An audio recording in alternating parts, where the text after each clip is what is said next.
case briefs, and so much more. LSData's got what you're looking for.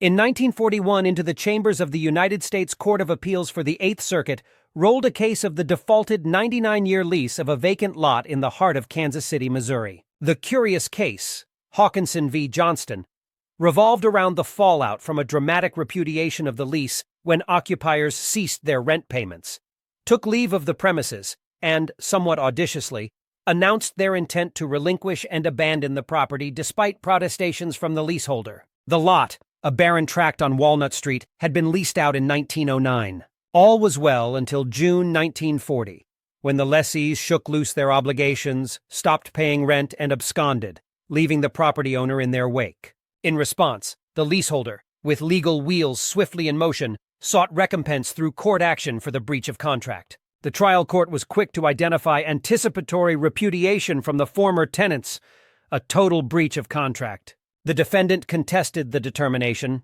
claiming the damage period should be capped at a decade, while the plaintiff, on another count, appealed against the refusal to extend the damage period beyond the 10-year limitation set by the court. The Court of Appeals ruled that the lower court had judiciously applied the doctrine of anticipatory repudiation, which holds water in Missouri lease contracts. The court also dismissed the plaintiff's action due to the statute of limitations, as the lessee had made a clear attempt to repudiate the contract. Unfazed, the court roundly dismissed the defendant's claim, asserting that their futile efforts to surrender and abandon the property were simply not enough to absolve the obligation of the lease. Interestingly, the court also maintained that the defendant's attempt to acquire a third of the property could not diminish the remaining obligations of the lease to the plaintiff's benefit. Equally significant was the court's rejection of the defendant's insubstantial claim that the plaintiff had accepted surrender. The court sided with the plaintiff, who had expressly communicated his refusal to accept the surrender,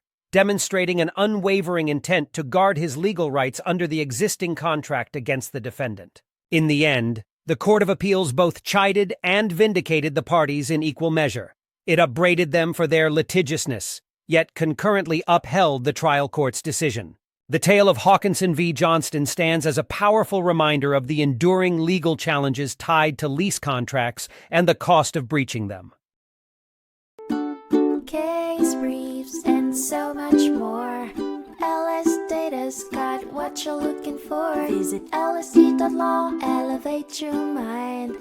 Leave the stress of class.